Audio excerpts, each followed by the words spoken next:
McDonald's just managed to earn from me 1 month without criticism. I will not say anything negative about them for 1 month, although I need to get it out of my system first. I need to say bad things now so that I can go on 1 month of my life without criticizing them.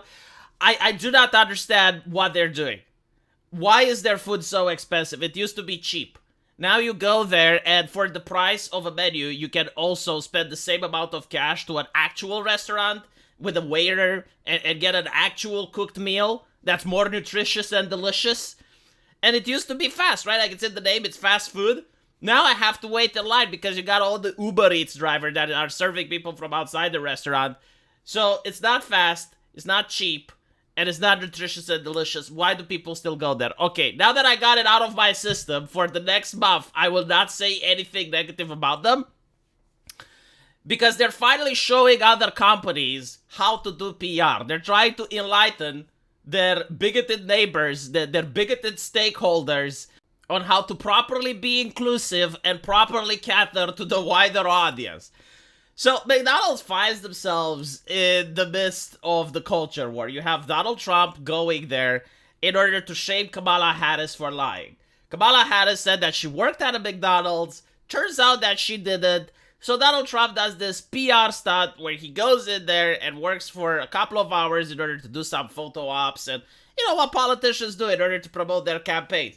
A lot of leftists were upset that he didn't, I guess, follow AOC and go into an empty parking lot and do the photo op there, but it is what it is. Now, if you go on Twitter and you say you don't want to buy a video game because it's woke, the left loses their shit. Like, they just can't comprehend why a human being would not purchase a product because it's woke, right? Like, what do you mean? The game is good, you should buy it. But for some reason, they keep their shit in when the McDonald's store that had Donald Trump is getting threatened and they have to hire private security, when it's getting review bombed on Yelp. They don't say anything, probably because they're afraid, right? Maybe they have principles, but they realize how unhinged the people they surround themselves with are. So they're afraid to talk about this, because I haven't seen any journalist or any leftist activist condemn this or criticize this in any way and saying, hey, we shouldn't do this. It's interesting because right-wingers, all the time I see it, it's like, hey, don't send harassment, don't be like this, you know, don't do this, don't do that.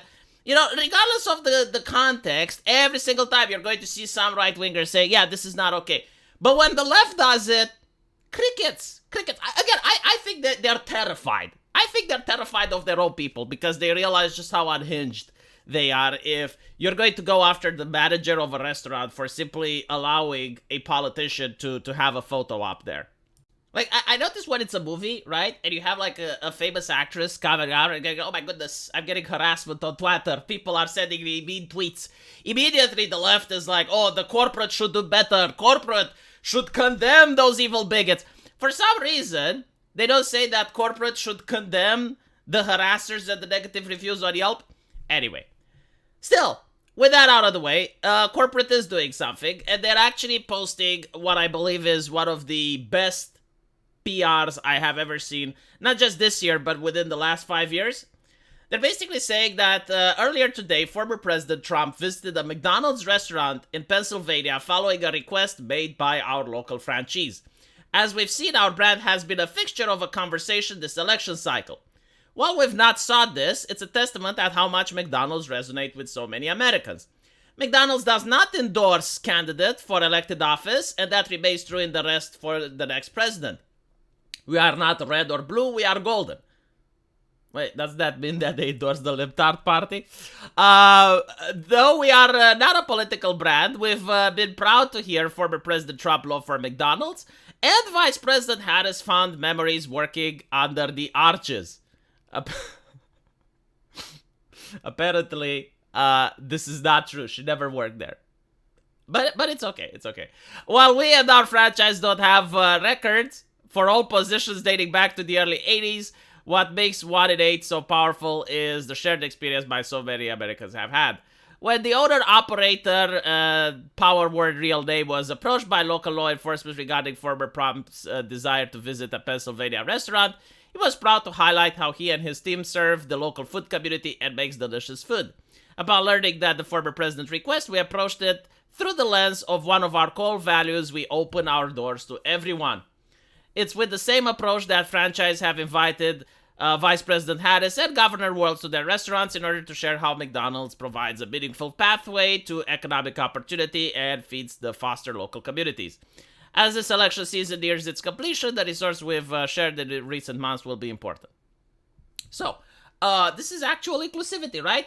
I'm pretty sure that the CEO of McDonald's has his own political leanings. He's probably a leftist. I have no doubt. Most CEOs are. It's probably that a lot of people that work at McDonald's have one presidential candidate or another. But notice how they choose to present the image of being apolitical.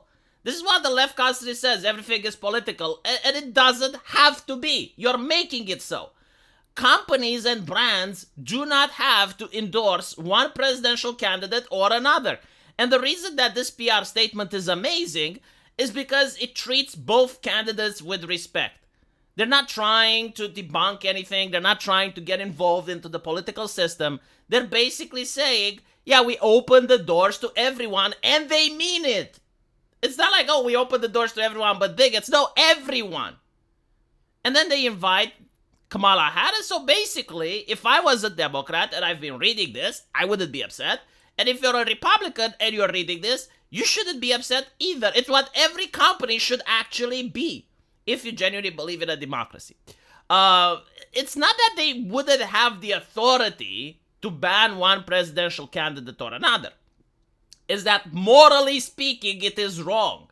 It's not inclusive, as the leftists like to put it, because no matter what side you take, you're going to alienate some of your customers. And I gotta give props to right-wingers for actually making this possible, because for the last couple of years, it was understood by most companies that you can shit on right-wingers as much as you want and there are no consequences. They will still buy your brand. But if you upset the left, you're going to be boycotted like Chick-fil-A. You're going to be boycotted like this McDonald's is. This is why the business is under harassment. It's because the left are freaking out. They're basically saying, no, you should not even acknowledge that right-wingers exist. You should not give in to any of their demands, because then we lose cultural power. And this is how they gain cultural power, by bullying these companies to constantly attack right-wingers and constantly cater to left-leaning people. So the correct thing to do is for companies not to side with the right or the left, but to basically be neutral and refuse to endorse one policy or another. Now here's a company that does the opposite of this. Here is what I would call bad PR, although it exists because right-wingers put up with it. You keep watching the movie. Like, notice how the left behaves and try to emulate them if you want to win. The tactics are apolitical. The tactics that they're doing, they're not inherently left-leaning. It's just activism that works. And when you do activism that works, you get more companies like McDonald's and less like this.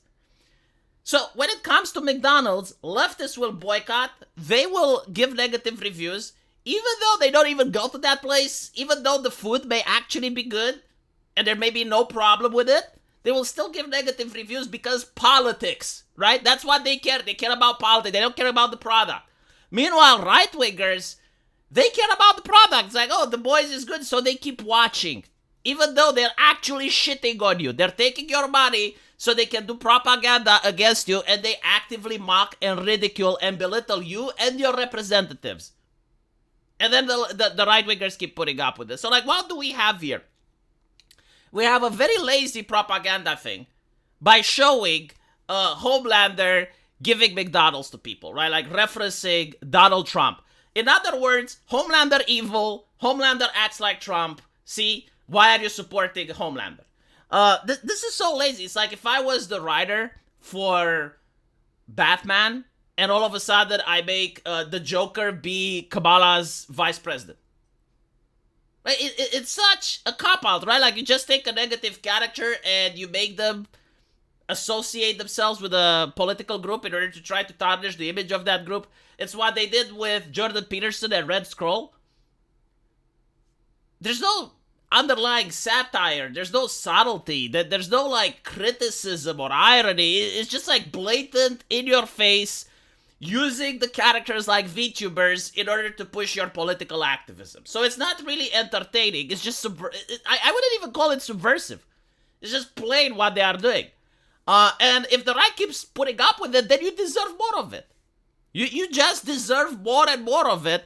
But luckily, after what we see happen with Bud Light, with Concord, with many other franchises that are now trying to do the same thing that worked for the last 5 years, turns out that the strategy is nerfed. Turns out that people are starting to realize, well, hold on, like the left does it for so long, why can't we do it? And when both sides do it, companies then become apolitical. And all of a sudden they say, yeah, we care about all of our customers, we do not want to mock or ridicule anyone. Or if they make this type of satire, at least it would be subtle, at least it would be within the lore. Like there is no reason, nothing that Homelander does tells me that he associates himself with MAGA.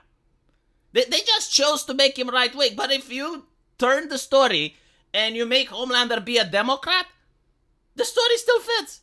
Like there's nothing inconsistent, right? So this is my take on it.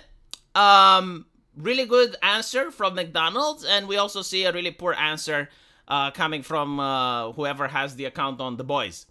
Let me know what you think, and as usual, I will see you in the comment section. Take care.